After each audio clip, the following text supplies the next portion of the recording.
Oi! What's going on, everybody? Hey now, this is Copy Who in 4K, and I'm your host, Paul, the producer. Hey, that's the first show I've done, starting out coming from up there. And that's kind of what I want to maybe do from now on. That's just what I want to do. Oh my gosh, I'm still recuperating from my long weekend. I told you I'd have a video of that weekend today, and I do not because I've been exhausted, and even though I have been working on video editing, it's not quite where I want it yet. I did not expect the guys from X5 Podcast to see the previous recording that I did. I don't know how much of it they watched, but David Lynham and Charlie both commented, and I was happy to see that. It was like a small thrill. I didn't expect that, and I was delighted to see that they commented on that video. Thanks, guys. Yeah, I'm back today. Styling. You know what I'm saying? Say no to digital ID. I'm not afraid to say it. You guys, it's not even something I should get into because it's one of those things that will make me angry. What really worries me is it's not a digital identification. If it were merely only that and there were nothing tied into it, it would probably be fine. But this more is like your digital identity. They'll have your vaccination status on there. They'll have a social credit score. You'll have your money tied to your identity. And if you say or do the wrong things, they'll shut you off. Believe me, I'm very uncomfortable with the whole concept. So no to digital ID, period. Fuck that shit. I don't want it at all. I'm not going to get into a huge spiel, but this is, I'm forgetting the name of, I bought this off of a certain online vendor that I bought another shirt from recently, which was like a instead of World Economic Forum, it's World Enslavement Forum. That's the t-shirt that I bought. But welcome, bienvenue, everyone. Yeah. I am back, and I am tired. I'm still tired. I'm still adjusting from my long weekend. I'm really fucked up, but I'm gonna try something really quick. I don't know. This is gonna be fucking stupid, and some people may be like, what? But whatever. I'm gonna go ahead and do this. So I'm taking off my earphones. I'm coming over here really quick, and you're like, why? Why? I have to speak very loudly so that this can hear me, this microphone. When I go far away from it, you won't be able to hear me anymore. Now I have no chair. Now I'm just sumo squatting by the microphone. And why? Why, pray tell, do you ask? Because I want to get down and I want to smell this monitor over here. This monitor which went blank. As soon as I said I want to smell it, it went blank. Nope. It's not the same. So I figured, I named the monitor Tracy Lee Samsung, and now I got down and I tried to smell it, and it just did not have the same smell. It's a little disappointing. I mean, like, that'll teach you. My hypothesis was that it would not smell like the real thing. It's very cool, though, still, because it displays media. Right now I have a set list on here that is several videos from Ronnie James Duo. See, you can see him right there. Check him out, man. Look, I might as well be like I might as well have the best of the best in the background because it inspires me to be the best. It's for real. So like that's what I'm going to continue to try and do is have set lists of people I admire, video content from them just playing off in the background there. There's no sound, and I don't know that I'm going to get in any trouble because of copyrighted imagery. I'm not trying to take something from them. It's like an homage. It's a cultural homage, and I don't want to have to avoid things that have influenced me in my life because of copyright. Honestly, I'm making his legacy live on because of one of his biggest fans. Look over here, okay? Also, that's the Ronnie James Dio Funko right there. And so I honor that man. And those owls, the big owls copy the little owls jewels. Some people will get that joke, but if you don't get that joke, that's okay. Just cleared my voice. good producer. I'm like, I faded out, but I still mention it. You would want to like do it seamlessly, I guess, if you were really the perfect consummate producer. And I want to come over here actually and get this right here. Bring it back here, and because this morning I have the right word prepared. I am poached. I am thirsty. I went to bed thirsty, which is stupid. I should never do that. I've been having this issue since I got home. I'm exhausted. I'm still recuperating, and it's not a joke. Like I've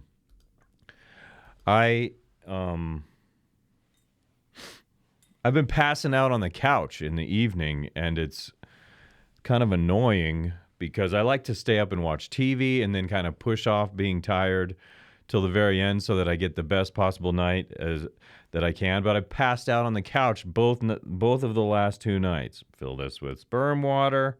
Make it sperm water. It's CBD, actually. I would not supplement with semen. Nor have I, nor will I. What a way to go. What a thing to say. Welcome, everyone. This is Copy Who, the one and only. I don't think anyone else is copying Copy Who, but Copy Who is a copy, basically, of a great many different influences. I wouldn't put that in there if it had something to do with Red Bar. You know, those I got another. I sort of take it as a compliment. Some guy goes, "You're just a Red Bar wannabe," and you know what? I was inspired. You know, there's some inspiration here that's obvious. Obviously, when I have an owl named Jules. And the owls are together. They're like a pair. They're like a couple. I'm hinting at something.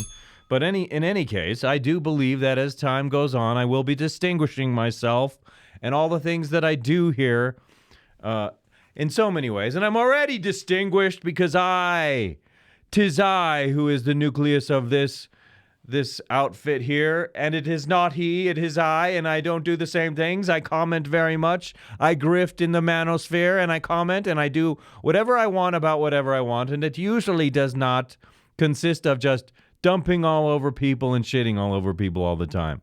But be that as it may, even though he's kind of a sociopath, I think that the man is talented, and I'm willing, because I'm an honest person, to give him the props that he deserves. But he is a sociopath.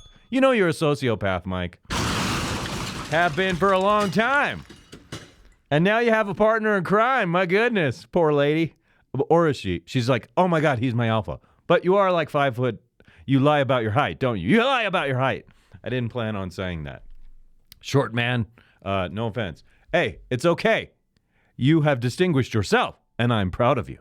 You've done a great job over these years, ever since you were a young asshole. You know, growing up and singing cover songs about how you want to have sex with or like rape people's children or kill their children or whatever the fuck it is you do. And if you say that's slander, it's not really slander. You get pretty fucking crazy, and I think the record's out there to substantiate that you say some pretty crazy shit. So you go ahead and talk about lawyers and all those things, and I don't really give a fuck anymore. I'm in a mood. I'm in one of those silly moods. We're getting silly now. Oh my God. Yeah, I'm so still adjusting. I can feel it. My concentration is not what it normally is. It's not what it should be. And I just I'm waiting to recuperate, get a few more days of good sleep. I have an idea of something I want to do. I was sitting in bed. I was in bed this morning and I was daydreaming about how I want to have so-and-so across from me and see how that goes. And it's like, but there are obstacles to overcome and it's not easily accomplished, and so I have to find some way, and I have to just get over it and like say, hey, like, do you want to come try this with me? Because it's like she has to be somewhat intelligent. She has to get my wacky ways, and she has to sort of compliment me in the mix and understand that I'm 75%, 80% of the deal here. And I don't even want to, like, even though you're pretty, I want to put you over there, and I don't want to have you on camera. Is that good? Is that bad? I want it to be about me. What's going on? What else do I have written here? Oh, yeah. Going away, though, was so worth it as far as breaking my mental patterns. Having all these, like, routine neural networks that are dwelling on certain things, and then all of a sudden you give that fucking pattern a big whack, and all of a sudden, like, there's all this freshness of thought that I'm Still burping. I'm so grateful for the freshness of thought, and that it's like it's inspiring thought, and it's lighthearted thought, and it's refreshing. I said refreshing already, but I must reiterate once again, it's fucking refreshing having different modes of thought and whatnot, and so. Again, I feel like, oh, there's just this more I want to tell you that I'm not telling you, and I should just blurt it out and just like be me. But there's more I want to say, and there's something I'm just not I'm not there right now. It's not enough time has passed to tell the story with some kind of degree of anonymity about the time and place and things and this, that, and the other thing. And oh my God. But what I know is taking part in the mix of life is totally essential. Nothing happens when you sit home on the couch. Take it from me. Like, it's really stupid to sit home on the couch constantly. And I've done a lot of that. And I'm tired of doing that. And ever since I was gone this weekend, it's like I reach a point in my day when my regular certain routines are over, and it's like I feel like I got to get out of here. So I think I've been in the Kava bar 3 days in a row. And yesterday I deliberately drank less because I'm just trying to moderate that activity, that behavior. But I just want to be around people. Even if I'm not even talking to those people, I want to be around people because I think it's healthy. It's not healthy to be home alone all the time. You never meet people if you're on the couch all the time, and you don't open the possibility of meeting people by not being out. And I've had a piss poor fucking record of meeting people online compared to being out there in the real world.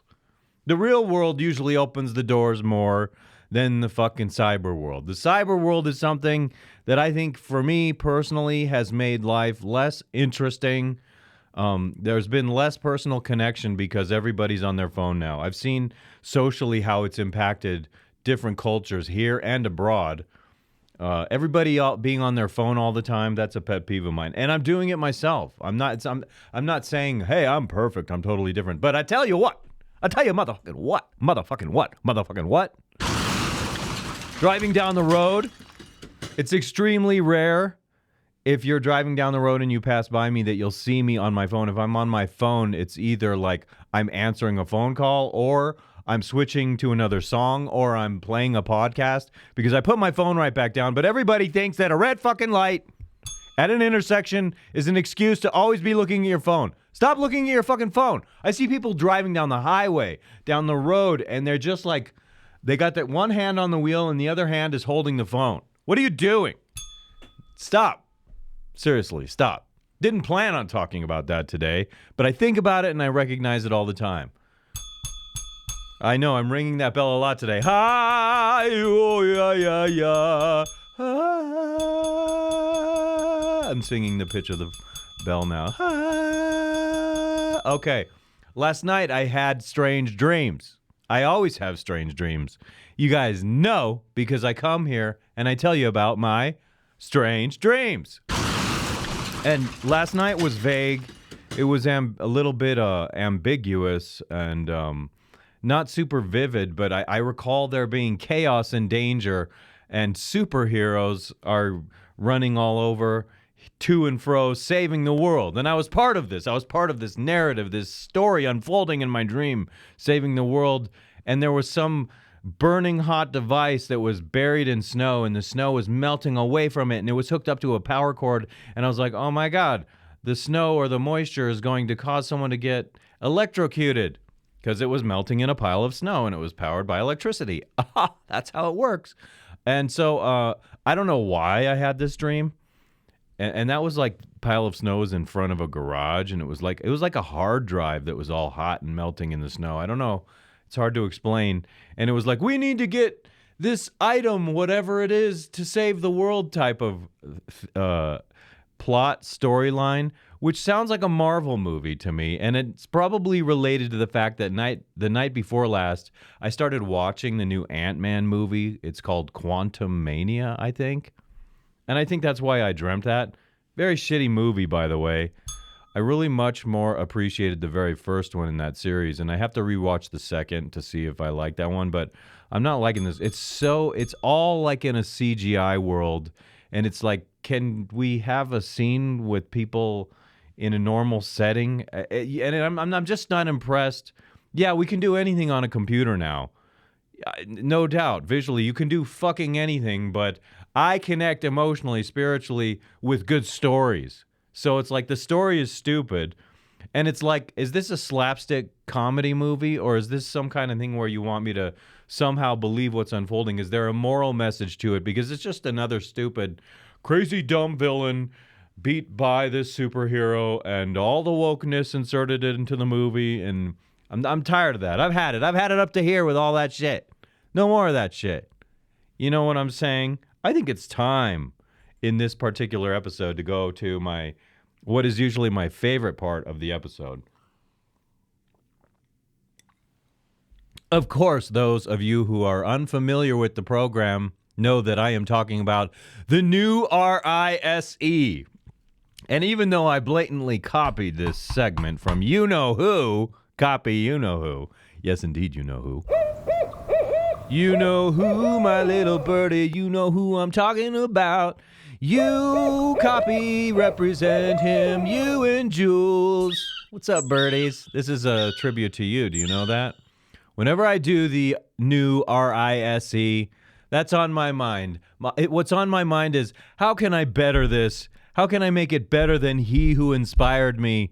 How can I take it and make it extraordinary? Well, I don't know.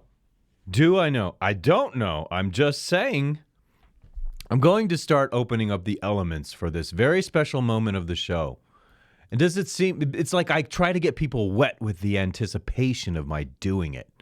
I'm not really, so you're like, hey, are you just procrastinating? Yeah, that's part of it. I'm procrastinating, getting things all set up so that it's a perfect execution. But to be honest with you, I like to build you up with the anticipation. It's like, well, and then you never know what comes out of my mouth when I'm doing it. And so I don't even know right now, what am I going to say? Hopefully that drinking wasn't too loud and obnoxious in your ears. If it is, I might just have to sort of accentuate that part of what it is I am doing. But I want to begin this now because that's just... I love this moment, people. A beep, a bop, and a boop. Yeah. Yeah, baby. Yeah, baby. Yeah, rise. Oh, did I say rise? I meant to say the new R-I-S-E because this is mine now. I registered the title with the city of Westminster. I copyrighted it with the copyright bar. Yeah, you go to a bar, you have a drink, and you copyright shit. I swear it's true. Oh! In honor of Ronnie James Duo, in honor of all creativity that flows through my brain, this is where I get my adrenaline rush going. Indeed I do. Yeah. Yes, I think the rise itself was pretty good. I don't know about what I said. I'll have to review it later. I do all these poses. I get all these moves going. I like getting screenshots of what I'm doing during the show, so I'm very animated. I gesticulate a lot with my hands. It's all very important for me to do all of that. Do you understand what I'm saying? I really insist that you do understand what I'm saying, because that's just, it's the creative drive. And I cannot be sorry for trying to be the greatest at what I do. There's this desire for perfection that I have that is real and authentic. And if I don't give it all to you, then I don't know what I'm doing here anymore. What am I doing? There's a shitload of shtick in today's show, okay? I got up and smelled Tracy Lee Samsung, only to find that it smells like electronic silicone, and that's not what I was looking for. I knew it wasn't going to smell like the real thing, but I had to. Is that Dio? Oh, yeah. That's Craig Goldie right there, I believe. Hello, Craig Goldie. I think I'm covering Dio up right at the moment. So welcome, everyone. This is Copy Who, and it's It's just the pride and joy of my life right now, as far as creativity.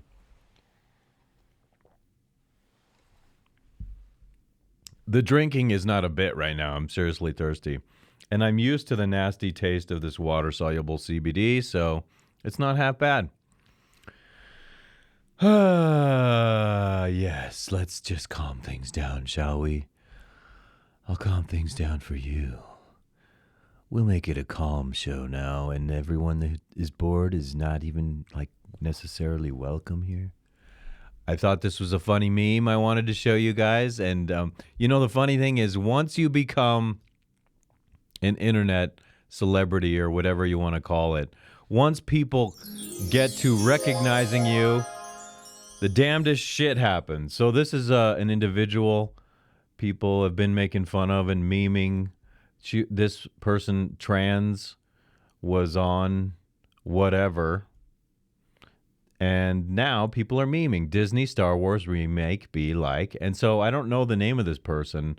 And it inspired someone to make this meme. And I do think it's funny. And the stormtroopers, if you look closely, they're a little plus size, these stormtroopers. I think that's funny. And I think it's funny to put this particular character in here as a plus size individual, which she certainly was. People were goofing on her for being like Jabba.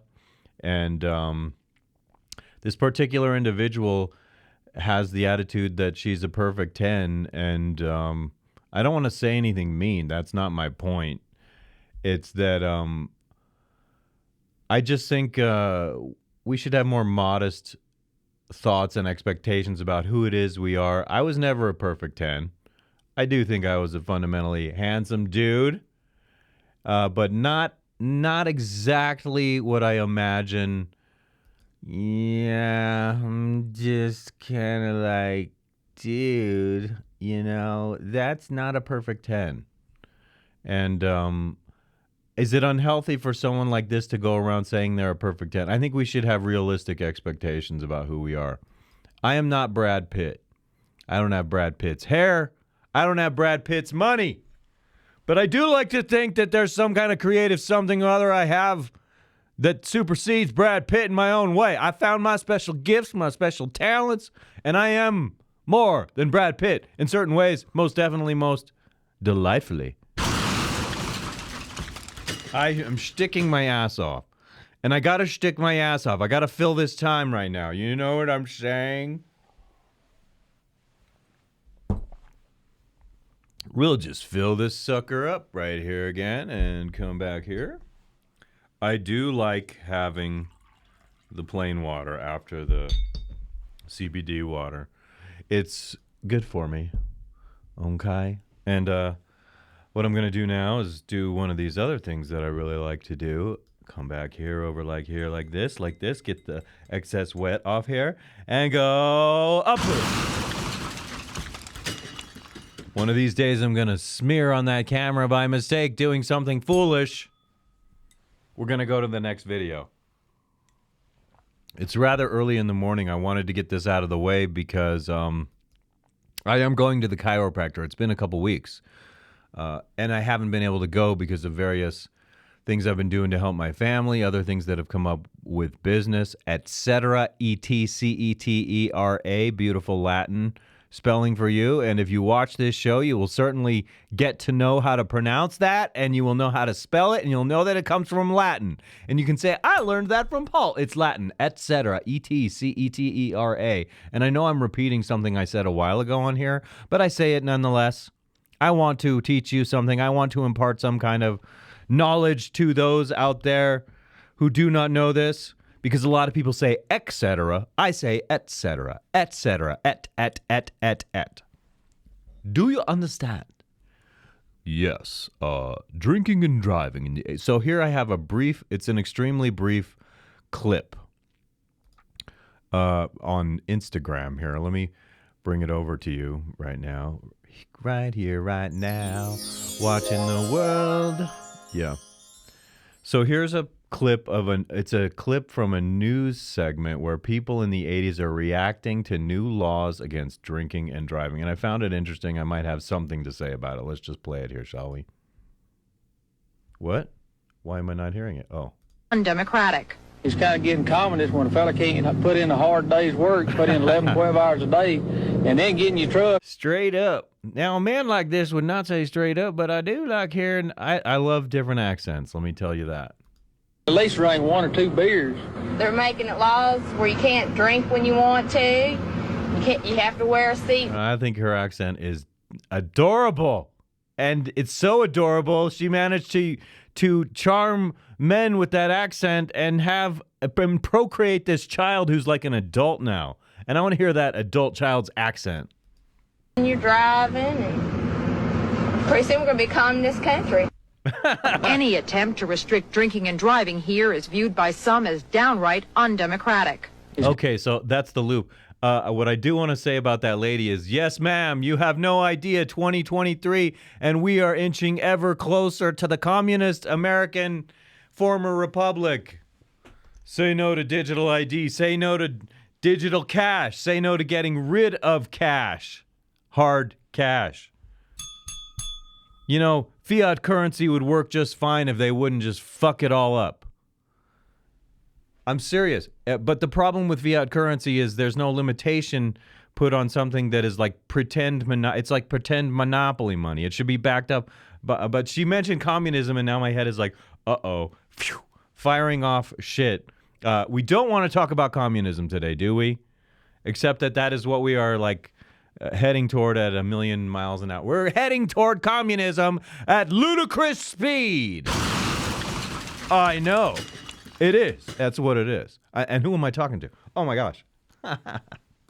So we got to go extra cool here now. It's time to get into full character mode for you. Oh, ladies and gentlemen, I'm so delighted to have you here with me now. What do I want to do? I suppose I want to actually go to one of these.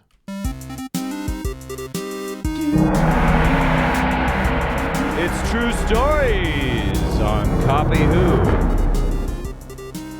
Welcome to the show, everyone. Back to here. So I have this story of when I was younger, and it's freaky. It's a little freaky. I was a rambunctious little kid.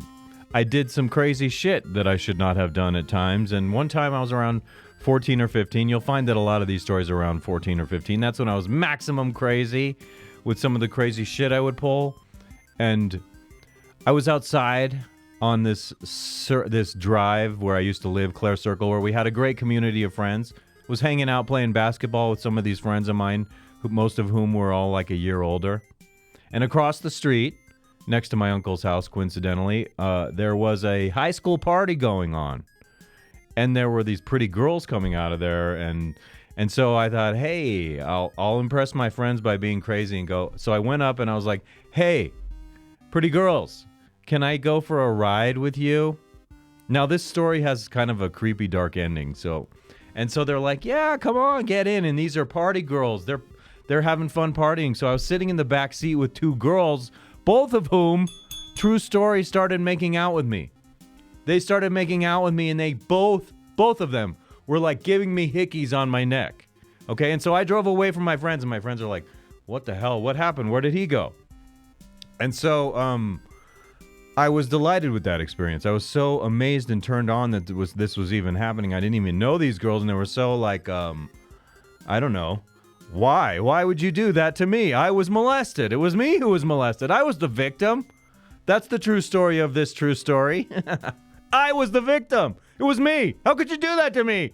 Anyway, the scary part was I came back to my where my friends were before, like when we were playing basketball previously, and they were like, "Oh my God, you have fucking hickeys on your neck. What the hell happened?" And so it was just like, I was like, hey, you know, I had some kind of sort of cachet then as a young man. It was nice. I felt cool. So here's where it gets dark.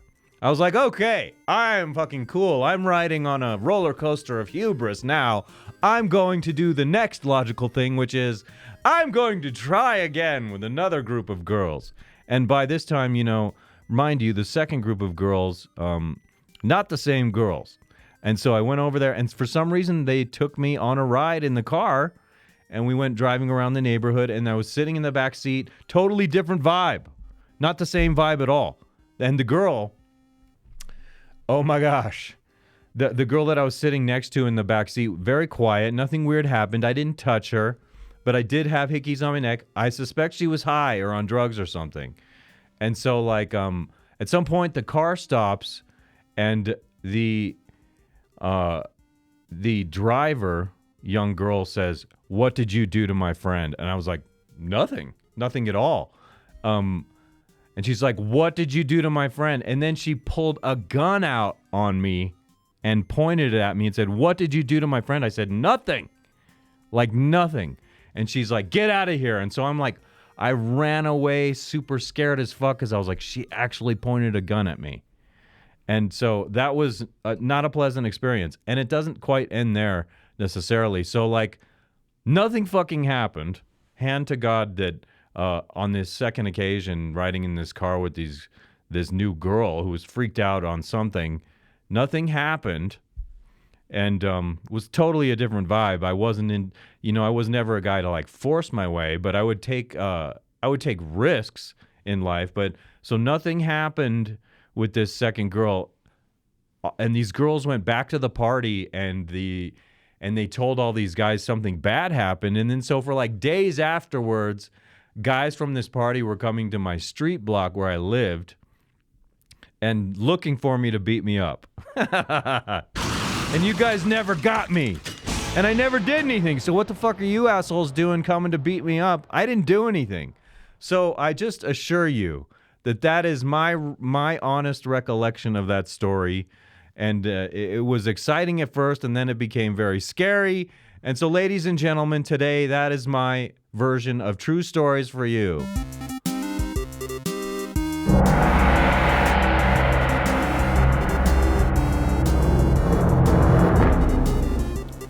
Yes, sirree. Yes, sirree. Thank you for listening through that. I felt good telling that story right now. So hopefully you got something out of that. And it would make sense if you knew me, I smoked my first cigarette at 10 years old. I was not a little angel, people. You know what's funny? Now I'm self-conscious. I'll tell you why I'm self-conscious. Because I just went to the South this weekend, to Huntsville, Alabama. And before I ever went there, I go into shtick mode and I start talking like this. And so now I have this feeling that I was there, so people are going to think that I'm shticking on them. But it's like I go into all kinds of different accents, and Southern is one of them. And I can't even say, it's not like I have any regional understanding of where this or that sound comes from. It's some kind of perverted derivative of whatever it is I hear in movies. Like those people just talking right now. I got a kick out of that. Their accents. Hearing accents is cool to me. So I'm like all of a sudden I go into this when I'm in shtick mode. I'm like, what the hell? What in tarnations with you, Buster? I don't know. I will keep going now, though. I'm going to keep going through this. Actually, how much time do I have here? I'm at 33 minutes. Holy mackerel. I have to fill the time, or just keep it tight, and end early with a good recording. What is next? Let's bring open my notes here. Oh, yes, this is a good one. I do remember having some things to say about this one. Basically, I have a clip here of Bill Maher on his internet show called Club Random interviewing a Mr. Jon Hamm. Bring you over here to see that. Blow it up. And this is my favorite stuff that I do on the show, is when I get a good video that I can really comment on. So I'm going to play about the first couple minutes of this and preface it by saying, well, no, let's actually just play this right now and see how it goes. I've heard the tragic news that you don't drink anymore. That's not true. Oh, great. I did take about a 15-month hiatus. Which is a perfectly fine amount of time. It's like a reset button. And this is like so far, my immediate impression is I know from hearing in the media that Jon Hamm actually sought treatment for his drinking. So I believe I have a feeling he's an alcoholic, and very interestingly, his most prominent role was Don Draper in Mad Men, where he did play someone who had serious alcohol issues at times. And the reason this is significant to me is right now I'm listening to Jon Hamm say what he's saying. Oh, it's a hiatus. This is the way the addict mind rationalizes his or her behavior. Like, it sounds like classic rationalization. Although I'm like, as I see this scene unfolding and pouring drinks, I'm like envious, and I enjoy how they're just kind of doing what they want. I mean, it's a nice time. You go to sit in Bill Maher's basement, you want to have the full experience, and so some people who can kind of keep a handle on their habits. And so I want to keep playing this here because there's more to the 2 minutes I think are interesting, and I don't want to eat too much time on this. I want to eat just enough time on this, and I want to see how it all goes here. So continuing on with Jon Hamm and Bill Maher. Oh, I'm so glad. Yes. What do you have for me? Anything. What do you want? Yeah, Bill doesn't care about your problem with drinking. He's just like, enjoy yourself with me. We only live once, buddy. Let's go. But this looks nice. This is chilled. Yeah, this is tequila. Some of that. It's Friday after all. Oh, listen to Made it this. through the week. Everybody has a tequila company now, right? Is this yours? No, no, but I thought of a great name for one.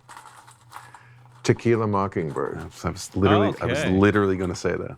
Did somebody do it already? No, but I would think amazing. somebody did. That's not a bad name. Really? You thought of that? Maybe we should start it together. And, you take a shot and you bust up We a can, shipper.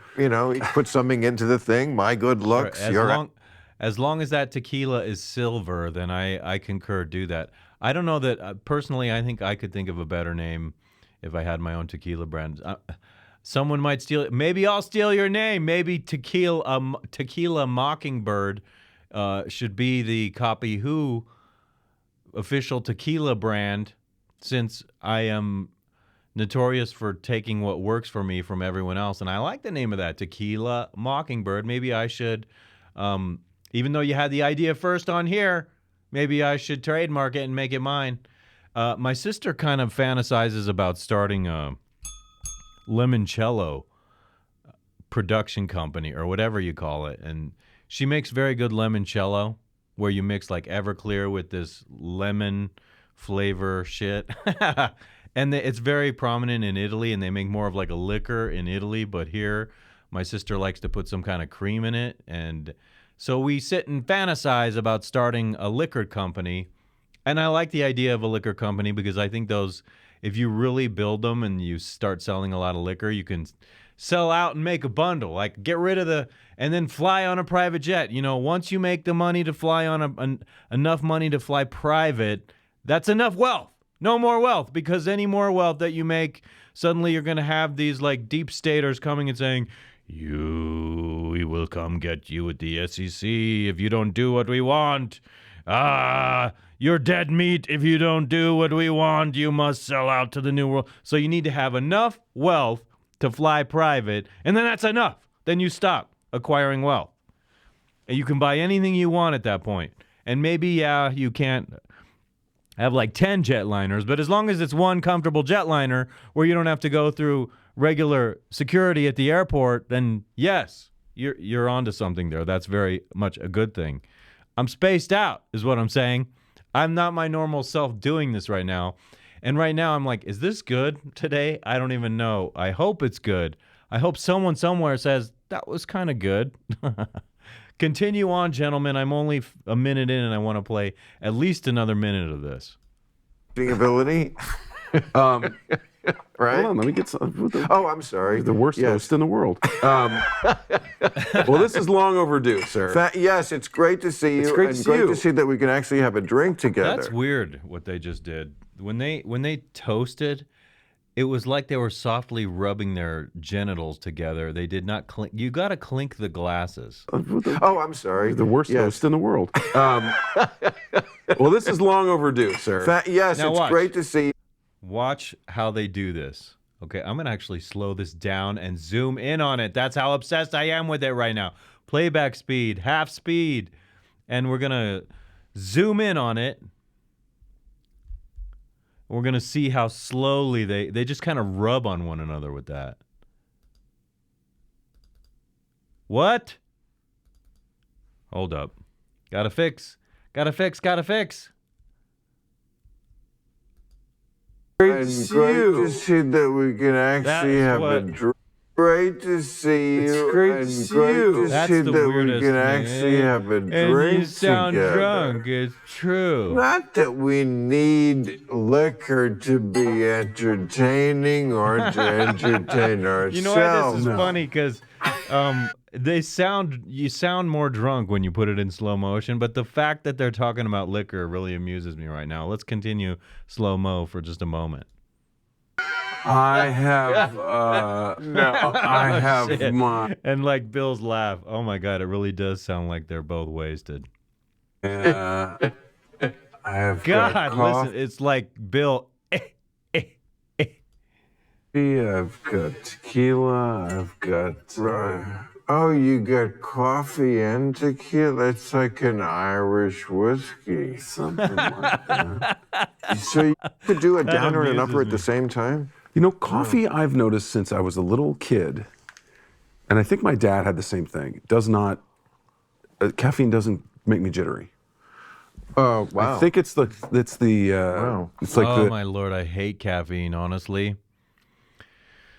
It's fun for about 5 or 10 minutes.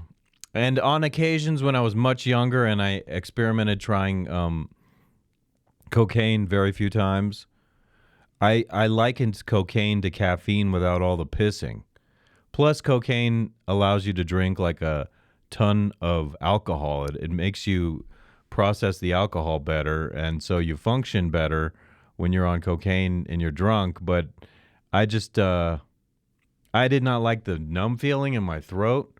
Since you guys brought it up, caffeine, I mean, you brought up caffeine, I brought up cocaine. Sue me. the way Adderall is prescribed for ADHD people. I think it just kind of levels them out. Although I'm not ADHD. No, also you're just very sturdily made, I would say. You know, there's that something too. about you He's that's a manly man. That's why they picked him for the role that he played as Don Draper. He really fit that role exceptionally well. very, I mean, that's partly why, you know, you have such success as an actor. People like to see, so I think they said it about Spencer Tracy, somebody who just stands there with a pair of balls and says his line. You don't ever strike me as the kind of guy who has to like go through psychological traumas in your real life in order, you have some, but you don't have to like do your job. Yeah. You know? I read a really great not an autobiography. So my concern, the reason I wanted to play this was my immediate impression of the video was that, holy shit, Jon Hamm is drinking again. And I knew that he had a drinking problem. I knew he got treatment. So mine is one of personal concern. And right now, even though I've been shticking this whole show, my genuine fear is that he might fall back in. Because, you know, once you start indulging too much, all of a sudden it snowballs and it's progressive. And so I really like this man. He has an innate likability in a lot of roles I've seen him in, including Don Draper. And so to see him as a person go back to drinking, on the one hand, I'm disappointed, but this is not condescending disappointment. It's personal worry disappointment. I don't want him to...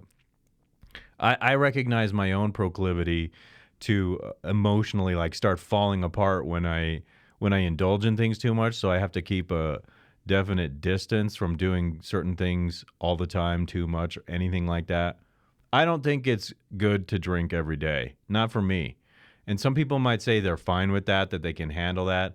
I cannot handle that. That does not jive right with me. So let's just listen to a little bit more of this.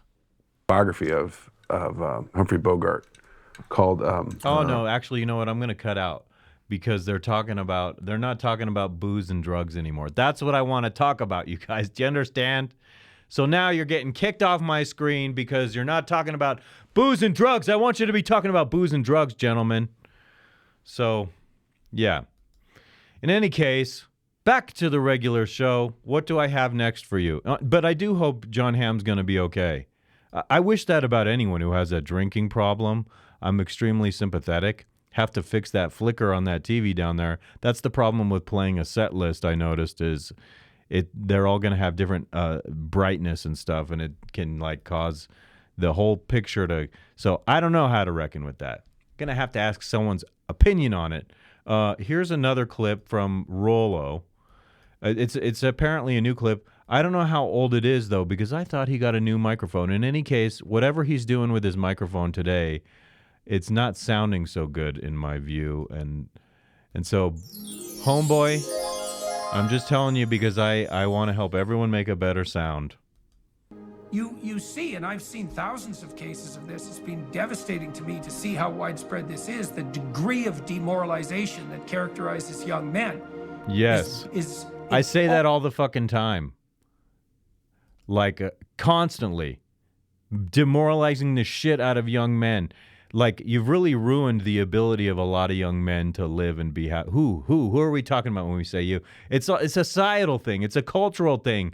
The way media is made, fiction is portraying men in bad ways, and the establishment is just frowning upon men. Family court shits all over men because they're men. It's wacky. It's like they decided, we're killing the patriarchy. But like, you know what? The patriarchy's not going to die. The patriarchy is not going to die. And I call to men around the world, you know, there are good things that came from the patriarchy, and yes, maybe we should try to weed out some of the bad of it, but a lot of good things came from the patriarchy, and I'm personally sick of people hating on it. I'm not attracted to people who hate on the patriarchy. I dig it. It's like, I want men to be, I'm a man, I'm the man, I can. Do you understand? That's my fucking slogan. I am the man, I can. And one of these. We'll come back here and play. Okay, look at this picture right here. Look at this imagery right here. You got this short hair, butch, semi-lesbian chick who's dressed somewhat conservative. She's a what? Fucking White House. And here's and like, but is this therapy here between these two, or is for a second I thought it was like speed dating, but I guess it's therapy, right? Take a closer look at these things.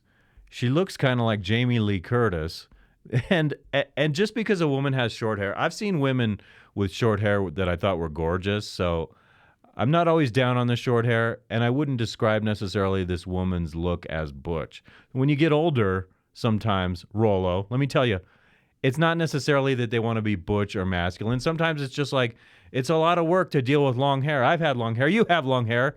Isn't it high maintenance sometimes? And so I'm taking the devil's advocate approach to this because that's what I want to do. Yeah, I don't think, well, I don't know that she's necessarily butch, but I want to hear what else Rollo has to say about this. I'm so distraught. I need help. That whole exchange between those two right there, that is what I'm talking about. You can't help men using the means to help women. We're different. The machine is fucking different. That's why. You know what? Sometimes I've thought about going to therapy, and honestly, this show, whether you believe it or not, it's my therapy because I'm trying to habituate and drive my mind to lean towards the silly, lean toward the lighthearted, the funny things. So when you see me start laughing at something on here, when I'm giggling, that's legitimate. I'm not like, ha, ha, ha, ha, ha, and it's not real. And that wasn't a very good laugh, but do you see what I'm saying? So like I feel like I'm a person who's fucked up in the head, but I have a lot of tools to deal with it. I've done a tremendous amount of reading over the years. Personal development has been one of the things I've delved a lot into. And you know why I'm very into personal development is because it's not so much that certain authors have the ability to emotionally inspire me, and that inspiration, like, so that's what I look for when I read something, like someone's tone, the way they express a certain idea or concept, fires a spark, and suddenly I feel like I have that drive to do something special. And that's what I look for, because I've been introduced to all kinds of concepts. The concepts don't go away, but sometimes what can be really healthy is the emotional drive coming from someone. And so there's all this boring, depressing shit in a therapy session. And if you know yourself, so like the art of knowing yourself, self-examination, it's always been really important to me in my adult life. And so instead of going and getting therapy from some fucking likely quack, although I did see a lady when I was younger, she was very good. And so if you find someone who's very good, it can be very relieving and cathartic, confessing some things to a stranger in a safe environment. So I'm not completely knocking it, but what I am saying is the psychology industry, the field of psychology in so many ways is fucked. And it's because a lot of them aren't worth a hill of beans. They're ideological nut jobs, and they fuck people up more, and you have to pay them a fortune. And like lawyers, they think they deserve way more money than they're actually worth in reality. I kind of think the pay of lawyers should be regulated. That would be a beautiful day. That would dial down litigious bullshit in society, because the lawyer would be like, no, I'm not taking this stupid case because I'm not getting paid enough to do something crazy and annoying. There should be an amendment to the Constitution that says lawyers need a pay cap. Maybe they should all be paid a flat rate, so no matter who you are, no matter how good you are, you get paid the same as that. Equal pay in the lawyer field, okay? That's what women should be screaming, is equal pay in lawyering, regardless of any detail about whether it's corporate lawyering or family court lawyering or I got a DUI lawyering. Same rate, same hourly rate for everyone across the board. And the rate must change, and it must be limited. If you have more than one lawyer on a case, that rate has to come down. How about that? Beautiful idea here. I'm just throwing that out there. Random, off topic, but valid. Yes, sir. Let's continue on with this Rollo video. Your mic sounds too hot right now again. I don't know what happened. Another thing is, like, you're never going to be like, this is mostly. It doesn't sound soft and buttery. I want it to sound soft and buttery. Do you hear this? I maybe I'm just egotistical. I like the sound of my voice better than, because Rollo kind of has this the wokesy left side of this spectrum here. But you're like, oh, men need to go and have help. I think a man in therapy is sexy. Get the fuck out of here. Yeah. No, you don't. I agree. You think he's a creep. You think he's weird. You see the guy walking down the sidewalk. I'm troubled. I admit here I'm fucked up, but I don't go to therapy. That would make me less valuable. That would make me less attractive. Fuck therapy. Fuck therapy. Yeah. See what I'm saying? Just got done with therapy. I'm all wound up. You walk on the other side today. of the fucking street is what you do. Don't give me that bullshit. I think a man who's in touch with his emotions, and he's going to get therapy, and he's really working on himself. What? No. What? That's not how guys get therapy. Like That's not guys. W-U-T? How guys get help. They get help by doing. They get help by other guys. They get help in a tribe. Hell, I can show you the studies for that. Guys who are like, well, men and women, but like men primarily, who suffer from depression, they suffer less of it when they get into groups, when they get into a tribe. I think this is an excellent point. My life has been probably its most joyful at times when I had. I'm glad he used the word cadre, because it's kind of like you have fellowship in life. And that's very important. That's very valuable when you find people of a like mind who accept you for who you are. And it's not easy that you're going to offend them, assuming you're like mature to a point. So then your self-esteem is just kind of like, you find people with the right qualities. The right friends make you a better person. The right people around you make you a better person. I definitely appreciate what he's saying here. This was Rob Henderson was tweeting about this not too long ago. But guys, like people who suffered from clinical depression did better. Like, I mean, by an order of magnitude better if they got themselves into social groups that were, I'd say support groups, just shit to do, right? Right. Just being social is good for the human experience.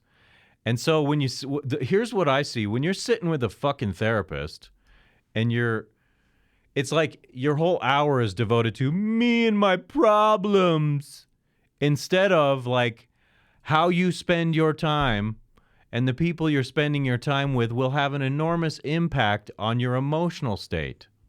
So if you're around a bunch of people who are emotionally fucked up, you're going to feel emotionally fucked up. If you're around people who have problems constantly and they're drama, you're going to feel fucked up. So, like, I have this idea. Whenever I want to connect with anyone, it's like my attitude is I don't want to bother them. And so my point being, if I do become their friends, I'm not going to be like, me, my problems. Suddenly my problems take on a whole different dimension when you have good company. I'm down and out. I'll sit at home. I'm all down and out, sitting alone. And then all of a sudden I go somewhere and I'm around people, whether it's family or friends, and all of a sudden I'm uplifted. And so when you learn how to balance these emotional relationships and your time this way, your mind becomes habituated to that positive state of being. Instead, when you fucking go to see a therapist, especially a bad one, who does a piss poor job. And I'm not saying people don't need therapy, okay? I'm not entirely knocking therapy, but I think today the whole industry has been compromised in certain respects. So I don't know what's going on here, but maybe he was raped as a child. And I'm not making light of that, even though it sounds like it. People have real issues they got to contend with, but if you want to have a happier life, hang out with people who are fundamentally good for you. Do you know what I'm saying? Hang out with people who enlighten the mood. Let's just keep going here a little bit. A softball team or some shit like that. They were much better off as a result of being social. Because what did Jordan Peterson just say a minute ago? Well, you know, boys learn by running around, going nuts and everything. And we give them Ritalin and, you know, try to sedate them. We sedate men at every step of the way. Pornography, booze, weed, prescription drugs, Ritalin. Named very many things I enjoy there. I have a love-hate relationship with some of those things. Adderall? I don't know. What do they prescribe to them, right? And then no Adderall. Pornography, whatever else it is. You mentioned that porno. You keep mentioning porno, but I do think it's a big one in today's day and age. I should probably talk about porno at some point. True story. I just thought of a true story with porno, but whatever. Escapism. Because they're afraid. You know why they're afraid? They're afraid that guys will get together. They're afraid that guys will band together. That's why they're scared shitless right now. Because it's going to get to the point where guys are going to have nothing to lose. That's what we need to do in today's day and age. Society's falling apart, and it's going to require strong men with resolve to fix it. And I'm not saying I'm that guy, but I'm willing to go along with a lot of these strong men who have the right ideas and they're implementing the right policies. And when guys have nothing to lose and they organize, a lot of the fucking idiot woke shittery, and it is some fucking wacky woke shittery, needs to be put in its place. I do fucking really believe that. When shit hits the fan. That's what there's, I mean, if you want to say there's some sort of conspiracy, I don't buy into conspiracy theories, right? I think it's mostly we're fucked because we're just fucked. That's just us. We're human beings. We're going to do what we can do. But the fact that he's right. Part of the human condition is human beings are by their nature fucked up. It's just to what degree. And that I give credit to my dad. He said, people are fucked up. It's just to what degree. He was saying that to me years ago, and true. Is that like when guys get together, that's when shit gets done. And they know this. Yes, that's why they want to keep us apart. That's why I want to isolate and atomize. I love that. Fucking A. And organize. Hold on, let's go back. I'm running long now, but that's okay. I like what he's saying. Together, that's when shit gets done. Yes, and they know this. That's why they want to keep us apart. That's why I want to isolate and atomize. Yes, men and organize. That's why at the top of this show I was saying it's important to get up off the couch and go out and put yourself in the mix of life. That's what I did by going away this weekend. It's what I'm doing by like going outside my comfort zone.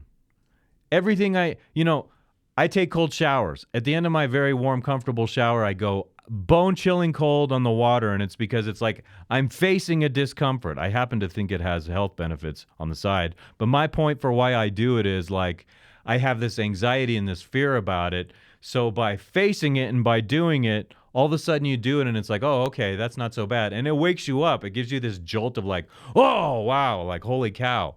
Sometimes when you face the difficult things, it can really have a wonderful impact on your mindset. Like, big deal talking to a chick. I take cold shower. Take a cold shower if you want to show me your manliness. And by the way, that's why more women are getting into politics. They're more getting in the workspace. Constantly talk about that. Oh, men aren't getting into the workspace. They're leaving the workplace. And you got Tommy Lahren saying that they're like lazy fucks, and they are. Maybe some of them are. Right. They don't see any reason to. What's the incentive? Who cares? They're not going to get laid because of it. You don't want to fuck them. Dude, I've known so many lazy fucks in my day. And I not every moment of life it should be distinguished by drive. There has to be some kind of balance. There has to be downtime too, but lazy fucks all around. And they're alphas. They can go out and they can trip over a fucking dildo into a woman, and it's like way too easy for some dipshits to get laid. And for real quality men, honestly, out there who should be appreciated. But you can't fucking go against nature. You can't, what is it Rollo says about, you can't negotiate desire? Very, lot to unpack here. Great. I'm about to wrap the show up. But it's like stuff like this, like seeing like the counselor who's sitting across the table, and it's like this Freudian Jungian psychotherapy session. Get the fuck out of there. I really like Rollo's response to that.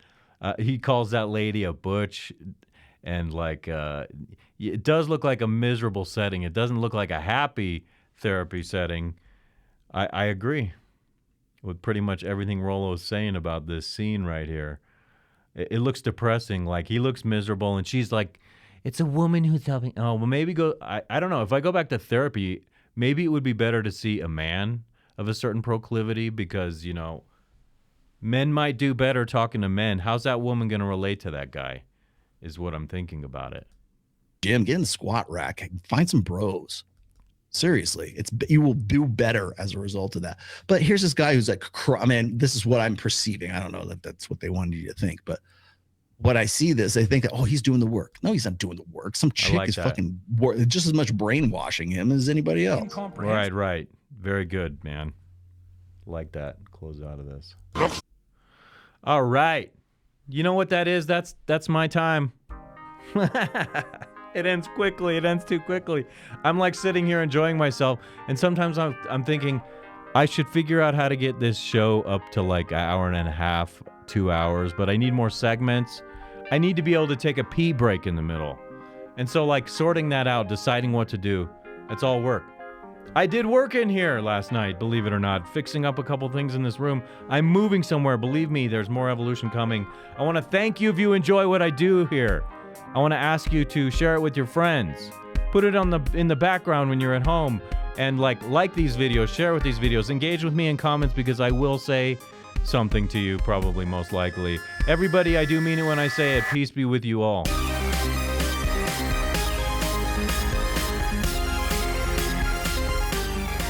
We all need our cadre. Get into the mix of life. I assure you that you should. George Takei.